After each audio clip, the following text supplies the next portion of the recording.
Now, it has been reported by Gerald Pickard in this week's Farmers Weekly that the New Zealand meat industry says it is committed to getting more women employed in the meat sector. And this is after a new report showing they accounted for only 36% of the industry's global workforce.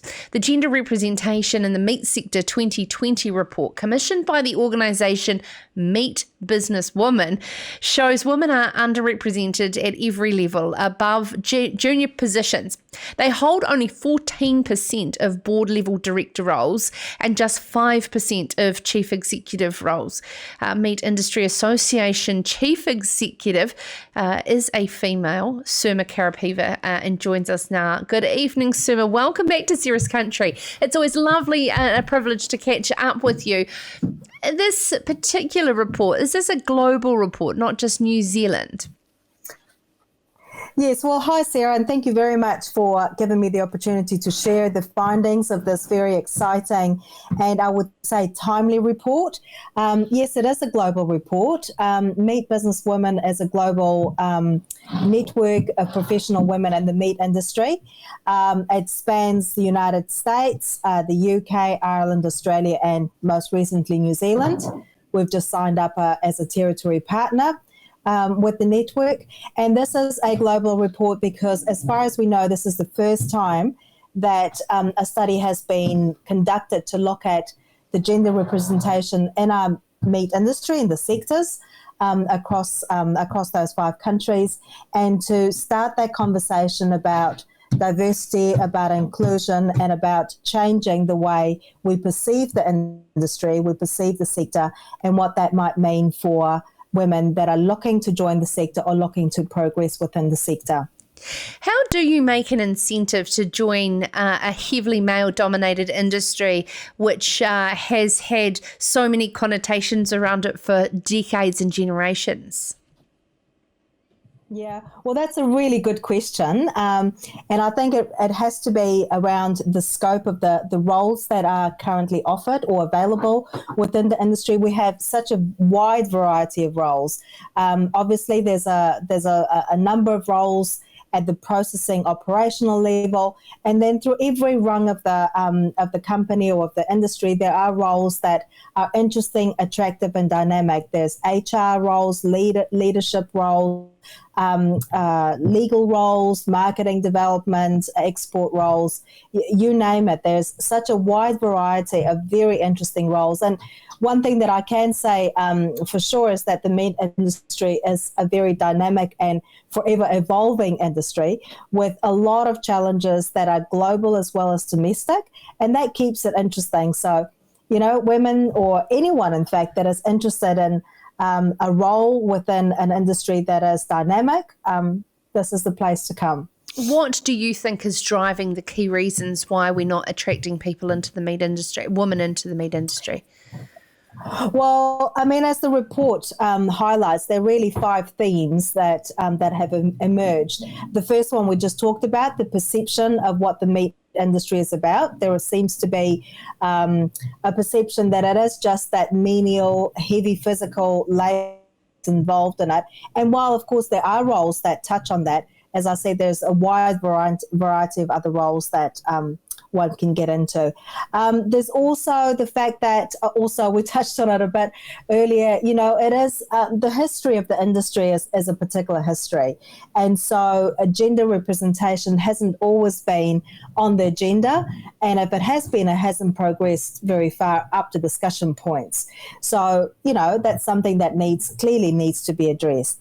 Then there is this notion of the broken career ladder. And, you know, when you look at the statistics and what they show, women are very well represented at those more junior operational levels. But as they move into, you know, first line management or second, third, fourth line management or executive, then suddenly their representation peters off and the roles disappear.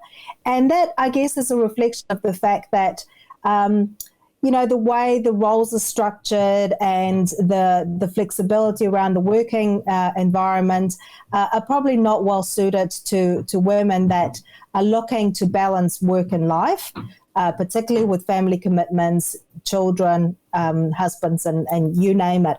And so there is this kind of mismatch between a really talented skills pool and then what the job or the way the jobs are sized and structured.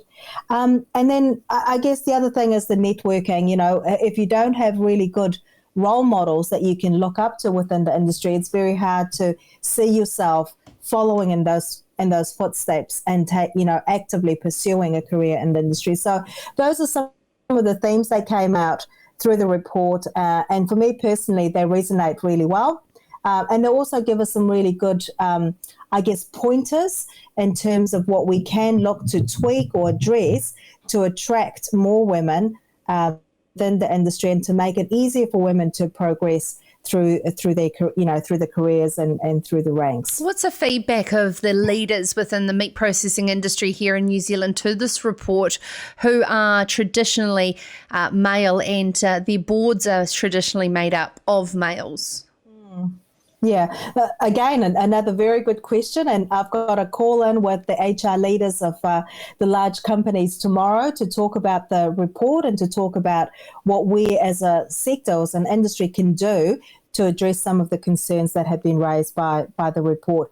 But I think the timing of the report is really interesting and actually really good, because when you look at the impact of COVID, it has shown us that the traditional way of working doesn't have to be the only way of working. We can be more flexible. We can work different locations, virtually, in different sort of makeups, and still be productive and still do a good job. So I think some of that perception about the roles and the way the jobs are structured, COVID has already shown us that there is an alternative, and if we are brave enough to embrace that alternative in a more sustainable way, then it shouldn't be an impediment. And likewise, the other thing that I keep thinking about, and this report has really raised with me, is that I'm sure that we have a sustained shortfall of labour that we can tap into for our sector. Well, here's a brilliant opportunity to tap into a very talented pool of people, women that are willing to step up and are interested in, progressing through careers and getting jobs and, contributing to their families' well-being and the community's well-being and the like. So I think, this is a great opportunity. The numbers probably don't look all that great, but putting that aside, this is really a great opportunity to take that as the starting point and then take concrete steps to look to address that. Lastly, how much do meat industry leaders actually understand and focus on the percentage makeup of the consumers of our meat and that diversity of thinking within the meat industry, being more female, to be able to craft what we're delivering from paddock to plate in a way that the predominantly female consumer wants it delivered? Well, I think more and more so, and particularly with the changes that COVID has required many companies to take in terms of how they put their products on the market. The food service, which is one of the big areas that we export into, has been heavily disrupted by COVID. And so companies more and more increasingly are focusing on that online sales or retail sales. And as you say, female consumers are the shoppers that go out and purchase the weekly shop for the family, and they prepare the meal and so on and so forth. So I think, again, this is a great opportunity to shift the thinking and look at how can we target the needs and demands of that segment of society to make our product and our product offerings more attractive to everyday shoppers and family shoppers as well. Absolutely. Hey, Sirma, thank you so much. I'd love to know, what plans do you have for the long weekend ahead? Are you going to have a bit of R&R? Oh, look, I think it'll have to be a mix of R&R and helping my husband with the guttering. So Guttering? DIY. Guttering, yeah, we've after a heavy winter with lots of rain in Wellington, and of course the awful Wellington heavy winds. guttering is suffering. So I have promised him that I will roll up my sleeves and help him replace the guttering. So you're a good lady, and he's a very lucky man. There's Sirma Karapeeva there, a gutter clearer by weekend and CEO for Meat Industry Association. This is Sarah's Country.